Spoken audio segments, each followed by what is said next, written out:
سورہ زخرف آیت نمبر 26۔ اعوذ باللہ السمیع العلیم من الشیطان الرجیم من حمزه ونفخه ونفثه وَإِذْ قَالَ إِبْرَاهِيمُ لِأَبِيهِ وَقَوْمِهِ إِنَّنِي بَرَاءٌ مِّمَّا تَعْبُدُونَ إِلَّا الَّذِي فَطَرَنِي فَإِنَّهُ سَيَهْدِينِ وَجَعَلَهَا كَلِمَةً بَاقِيَةً فِي عَقِبِهِ لَعَلَّهُمْ يَرْجِعُونَ بَلْ مَتَّعْتُ هَٰؤُلَاءِ وَآبَاءَهُمْ حَتَّىٰ جَاءَهُمُ الْحَقُّ وَرَسُولٌ مُّبِينٌ وَلَمَّا جَاءَهُمُ الْحَقُّ قَالُوا هَٰذَا سِحْرٌ وَإِنَّا بِهِ كَافِرُونَ وقالوا لولا نزل هذا القرآن على رجل من القريتين عظيم واو کا مطلب اور جب قال کہا ابراہیم علیہ السلام نے لِأَبِيهِ لام کا مطلب کے لیے ابی باپ ہی اپنے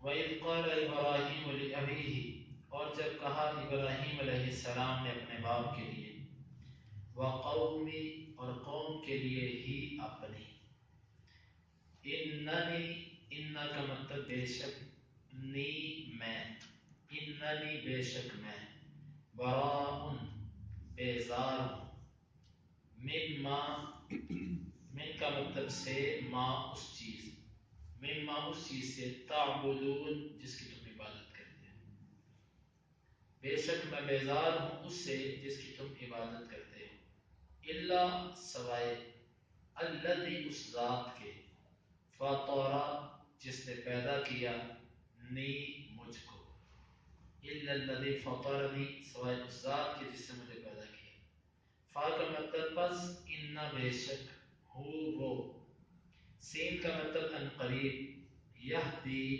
ہدایت دے گا نی مجھ کو فَإِنَّهُ سَيَهْدِينِ پس یقیناً وہ ان قریب مجھے ہدایت دے گا وَجَعَلَ وہ کا مطلب اور جعل اس نے کر دیا ہاں اس کو کلمتاً کلمہ باقیتاً باقی رہنے والا وَجَعَلَهَا كَلِمَةً بَاقِيَةً اس نے بنا دیا اس کو باقی رہنے والا کلمہ فی کا مطلب میں عاقبی پیچھے ہی اس کے فی عاقبی ہی اس کے پیچھے لعل تاکہ ہم وہ لوگ یرجعون رجوع کریں بلکہ متعت میں نے فائدہ دیا ہؤلاء ان لوگوں کو وآباءہم اور ان کے باپوں کو حتیٰ یہاں تک کہ جاء آ گیا ہم ان کے پاس الحق حق حتیٰ جاءہم الحق یہاں تک کہ آ گیا ان کے پاس حق ورسول مبین اور رسول واضح ولما اور جب جاء آ گیا ہم ان کے پاس الحق حق قالوا انہوں نے کہا ہذا یہ سحر جادو ہے مبین واضح قالوا هذا سحر انہوں نے کہا یہ جادو ہے واو کا مطلب اور انا بے شک ہم با کا مطلب ساتھ ہی اس کے بھی اس کے ساتھ کافرون کفر کرنے والے ہیں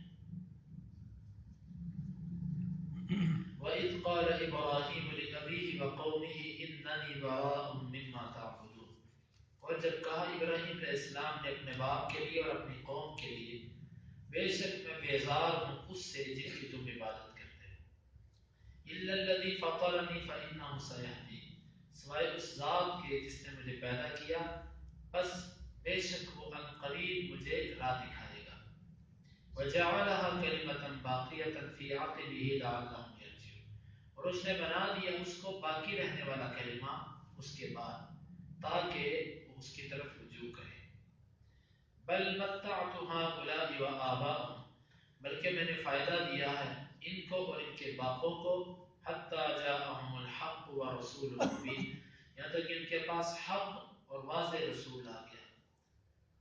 وَلَمَّا جَاءَهُمُ الْحَقُّ، اور جب آ گیا ان کے پاس حق، قَالُوا هَذَا سِحْرٌ، تو وہ کہنے لگے یہ جادو ہے، وَإِنَّا بِهِ كَافِرُونَ، اور بے شک ہم اس جادو کا کفر کرتے ہیں.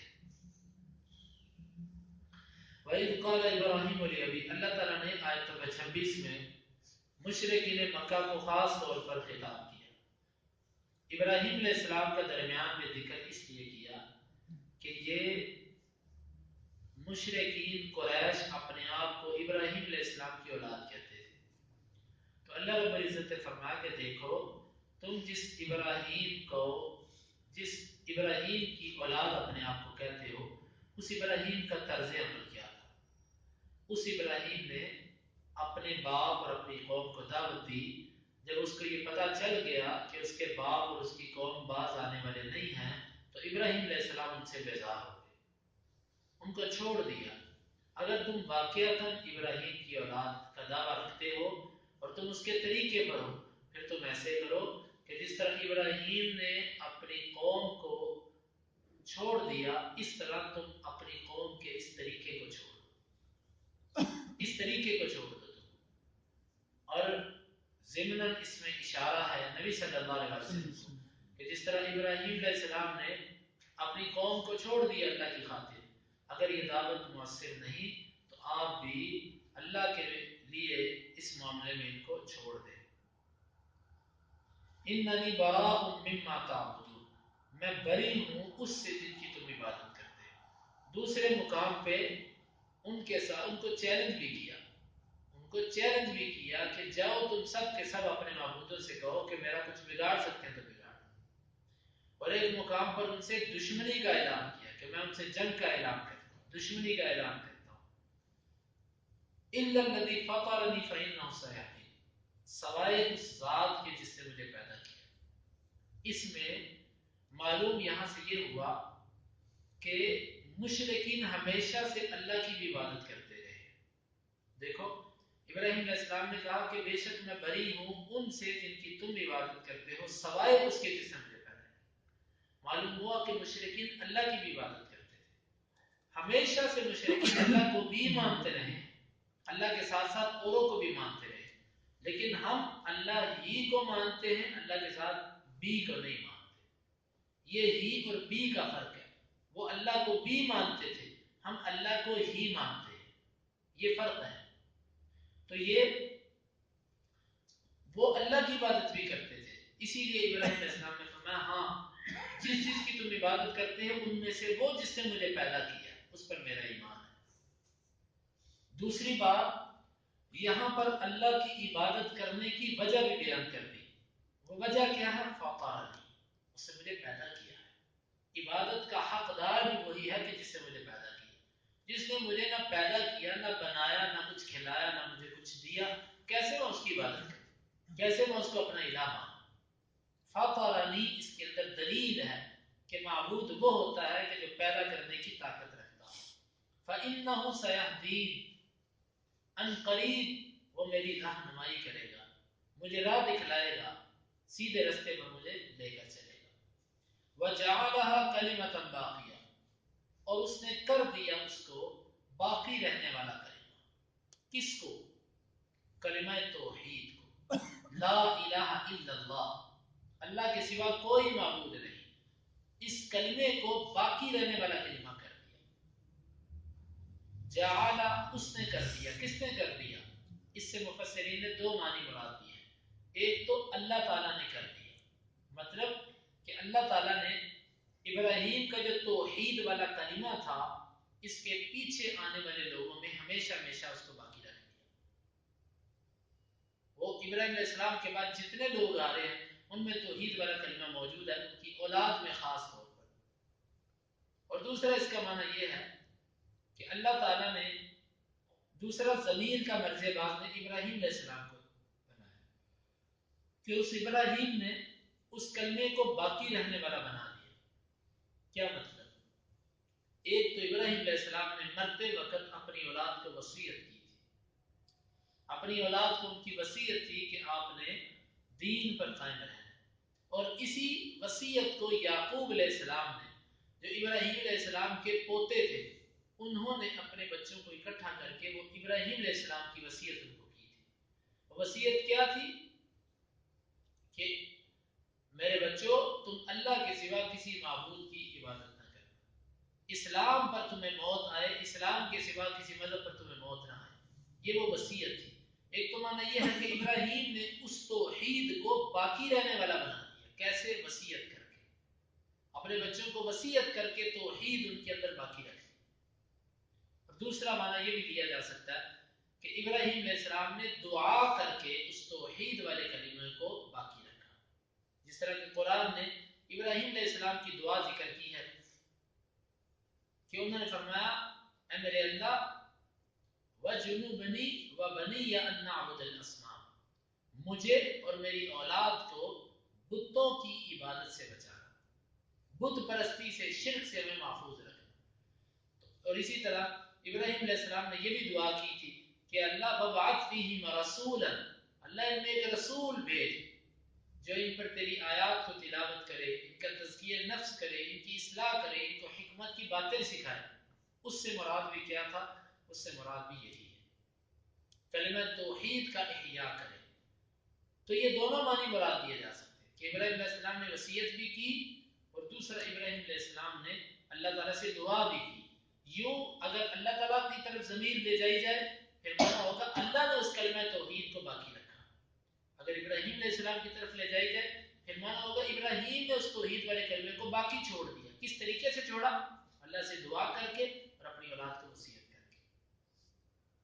فی عاقبہ، اس کے پیچھے، لعلہم یرجعون، تاکہ وہ لوٹیں۔ کون؟ ابراہیم علیہ السلام کی اولاد، ان میں سے جن کو شیطان گمراہ کر دے، یہ جو غلط رستے پر چل پڑے، وہ جب اپنے اس باپ کی دعوت کو دیکھے تو دوبارہ اس طرف لوٹ آئے۔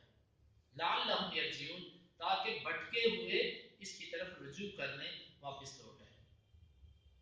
بل متعت هؤلاء وآباءهم حتى جاءهم الحق ورسول مبين، اللہ تعالیٰ فرما رہے ہیں کہ اصل وجہ یہ ہے کہ ہم نے ان کو مہلت دی ہے، ان کو ہم نے مہلت دی ہے، ان کو بھی اور ان کے باپ دادوں کو بھی۔ کیسے؟ ان کو لمبی عمر دے دی۔ اگر ہم یہ اصول بنا لیتے کہ جیسے کوئی گناہ کرتا اسی وقت ہم اس کو پکڑ لیتے اور اسی وقت اس کو سزا دے دیتے، تو کبھی بھی دنیا کے اندر یہ لوگ دوسرا گناہ نہ کر پاتے۔ لیکن اللہ تعالیٰ کو یہ منظور نہیں ہے۔ کیوں؟ پھر ایمان بالغیب کی لذت ختم ہو جائے گی، پھر تو سارے ڈر کے مارے سیدھے ہو جائیں گے۔ اللہ تعالیٰ کو پسند یہ ہے کہ بن دیکھے کوئی اس پر ایمان لے کر ہے۔ ایمان بالغیب اللہ کے ہاں بہت مقام ہے اس کا۔ تو یہ فرمایا کہ میں نے ان کو مہلت دی ہے، ان کو بھی اور ان کے باپ دادوں کو بھی۔ اور دیکھو انہوں نے اس مہلت کو اپنے سچا ہونے کی دلیل بنا لی۔ اگر ہم جھوٹے ہیں تو اللہ ہمیں ہلاک کیوں نہیں کر دیتا؟ اللہ ہمیں پکڑ کیوں نہیں لیتا؟ اللہ ہمیں مار کیوں نہیں دیتا؟ معلوم ہو ہم سچے ہیں۔ انہوں نے اللہ کے مہلت دینے کو اپنے سچے ہونے کی دلیل بنا لی۔ تو اللہ تعالیٰ فرماتے ہیں کہ میں نے ان کو، ان کے باپوں کو مہلت دی، حتی جاءہم الحق، یہاں تک کہ ان پر حق آ گیا۔ چاہیے تو یہ تھا کہ اللہ ان کو فوری عذاب میں غرق کر دیتا جب یہ شرک میں واقع ہوئے، لیکن اللہ نے مہلت دی ان کو، یہاں تک مہلت دی کہ ان کے پاس حق آ گیا اور واضح رسول آ گیا۔ کیوں مہلت دی؟ تاکہ کل قیامت کے دن یہ اللہ کو یہ نہ کہہ سکے اللہ تم نے تو ہمیں جب موت دی تو اس وقت نہ تیرا کوئی رسول تھا اور نہ تیرا کوئی کتاب تھی کہ جس پر ہم عمل کر سکتے۔ اللہ نے ان کو اتنی مہلت دی کہ نبی آ گیا تاکہ ان کی حجت پوری ہو جائے۔ جب وہ نبی آیا اس نے آ کر ان کو دعوت دی۔ حتی جاءہم الحق، حق سے مراد قرآن، اسلامی تعلیمات، ورسول مبین، اور واضح رسول جس کے نبی ہونے کے دلائل واضح تھے یا جس کی باتیں واضح تھیں۔ وَلَمَّا جَاءَهُمُ الْحَقُّ قَالُوا هَذَا سِحْرٌ وَإِنَّا بِهِ كَافِرُونَ، اور جب ان کے پاس حق آ گیا تو وہ کہنے لگے هَذَا سِحْرٌ، یہ جادو ہے۔ ہمیشہ حق کے ایسے نام رکھنا یہ باطل لوگوں کا یہ شیوا رہا ہے۔ وہ قرآن کو جادو اس لیے کہتے تھے کہ قرآن کی تاثیر ایسی ہی ہوتی تھی سننے والے پر کہ جیسے کسی جادو کا اثر کسی پر ہو جاتا۔ تو یہ اس مناسبت سے وہ قرآن کو سحر کہتے تھے۔ تو ان ظالموں نے اس کو کیا کہا؟ هذا سحر، یہ جادو ہے، وَإِنَّا بِهِ كَافِرُونَ، اور ہم اس کا انکار کرتے ہیں، ہم اس کو دیکھو اگر وہ یہ کہتے ہیں نا کہ یہ اللہ کی کتاب ہم اس کو نہیں مانتے، پھر تو ان کے اپنے بھی شاید ان کے خلاف ہو جاتے ہیں۔ ہمیشہ لیڈروں کا، بڑے لوگوں کا طریقہ یہ رہا ہے، وہ کسی چیز کا انکار کروانے کے لیے اللہ اور اس کے رسول کا نام کبھی بھی نہیں لیں گے، انہیں پتہ گردن کٹ جائے گی، وہ جب بھی لیں گے وہ کوئی نہ کوئی اس طریقے سے لے کر آئیں گے، پہلے دین کے کسی حکم کا الٹ معنی لیں گے، غلط مطلب نکالیں گے، غلط مطلب نکال کر کہیں گے یہ چیز غلط ہے، یہ انسانی حقوق کے خلاف ہے، یہ فلاں کے خلاف فلاں، لہذا ہم اس کو ختم کریں۔ یہی طریقہ شروع سے باطل لوگوں کا چلا آ رہا ہے۔ وہ کھلے لفظوں میں یہ نہیں کہہ سکتے کہ ہم اللہ کی شاید کو نہیں مانتے، ہم حدیث کو نہیں مانتے، وہ جب بھی آئیں گے وہ یہ کہہ کر آپ کے پاس آئیں گے کہ یہ اصول جو ہے در حقیقت یہ فلاں چیز کے خلاف جاتا ہے، لہذا یہ فلاں قسم کی حد ہے، یہ ظالمانہ حد ہے، یہ ظلم ہے، لہذا اس ظلم کو ہم نہیں مانتے۔ یہی طریقہ ان کا تھا۔ ھذا سحر، یہ قرآن ہے، یہ کون کہتا ہے یہ قرآن، یہ تو جادو ہے، وَإِنَّا بِهِ كَافِرُونَ، وہ جادو ہم نہیں مانتے۔ اب ہر بندہ کہتا بات تو ٹھیک ہے، جادو کو تو نہیں ماننا چاہیے، پہلے قرآن کو جادو کہا اور پھر اس کا انکار کر دیا۔ یہی طریقہ آج کے لوگوں کا ہے کہ پہلے دین اسلام کی اس کو برا ثابت کرو، جب برا کہہ دو گے اس کو غلط ثابت کر دو، پھر آپ کو ضرورت ہی نہیں پڑے گی کسی کے فتوے سے بچنے کی، مولویوں کو بدنام کر دو، مساجد کو بدنام کر دو، قرآن و حدیث کو بدنام کر دو، دیندار لوگوں کو بدنام کر دو، پھر آپ کو کوئی نہیں پکڑے گا کہ تو داڑھی کا مذاق اڑا رہا ہے، تو مسجد کا مذاق اڑا رہا ہے، تو دینی شعائر کا مذاق اڑا رہا ہے، پھر آپ کو کوئی بھی نہیں پکڑے گا، کیوں؟ آپ نے اس کا نام بدل دیا۔ تو انہوں نے بھی قرآن کا نام بدل کے اس کو سحر کہا اور بعد میں کہہ دیا ہم اس کا کفر کرتے ہیں۔